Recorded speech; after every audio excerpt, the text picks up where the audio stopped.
My name is Shiny. I am the creator of Neuro-Shine Technology. I am a professor at UCLA Extension, teaching leadership communication strategies and emotional intelligence. I am also a licensed trainer of neuro-linguistic programming and teaching coaching strategies for all the professional coaches out there in the world.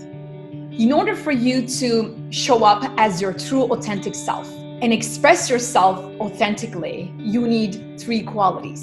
1, fierce courage. 2, aliveness. And 3, your connection to your true self. When we communicate with fear, we are feeding another part of us which is not authentic to us.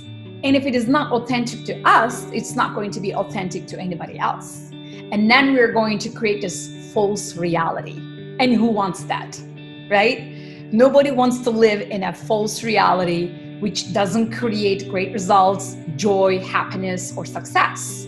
So that is the outcome of communicating with fear. Let's say that I am someone who is in a transition and I'm looking for a job. And in this job interview, this HR executive is asking if I like the definition of the job. And because of fear, I might be thinking, oh my gosh, if I don't get this job, I don't know how I'm going to survive. I don't know how I am going to go on with my career and my financial life. I should take it. So then fear is going to take over. And even if you don't feel like it's good for you, you're going to be like, oh yeah, this is a great job for me. I'm going to say, I have been always looking for something like that. This is a great opportunity for me to express my skills and my talents and my, experience. I'm just going to lie, right? Why? Because fear is ruling. Whereas if I am true to myself, how am I going to show up? I am going to say, listen, I absolutely appreciate this opportunity. And I know that it is going to be a great platform for me to express myself with my talents.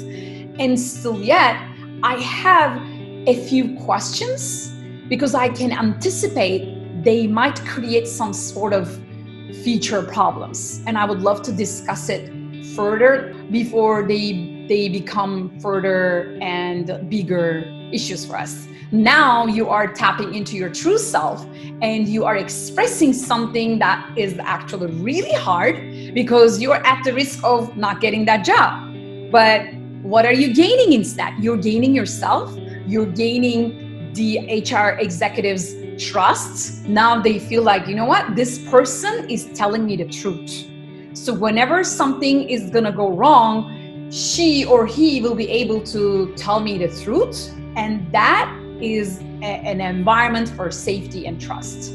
When I talk about aliveness, I'm talking about this energy that we get to feel. When you are communicating with someone, there is some sort of an energy that you feel. And if you don't have that spark in you, the spark of aliveness, which means that you're not happy, you're not grateful, you're not appreciating life, you're not appreciating where you are, who you are, what you do, which means that there is no gratitude. And aliveness represents gratitude. And the benefit of aliveness is actually a reminder of gratitude. We are so afraid of hurting each other. Maybe you are in a relationship. It can be a romantic relationship, professional relationship. And because we don't want to hurt each other, we hold back. We don't want to confront. We don't want to tell something that might end up creating an issue. You are going to live with yourself for the rest of your life. Maybe this person is here for temporary times. This one right here, this connection with yourself is going to be with you forever. This part of you, the part that is inviting you to connect and honor your own values, it is going to stay with you for a lifetime. And that's why it is so important to connect to that part who wants to be seen, heard, and appreciated by you. And that needs to come first. When it comes first, which means that you're okay to take the risk of losing this connection, that connection, this connection, because you're choosing yourself over those connections, and you should be okay with it. If you want to show up as your true authentic self in your self-expression, you should be okay with that, because the risk of losing someone is not as high as the risk of losing yourself. And of course, as always, if you would love to learn more about your connection, your communication with yourself and others, your mindset, your language and behavior tools, you can visit my website, shinyunsal.com, shinyunsal.com. I will be more than happy to serve you and add more value to your life.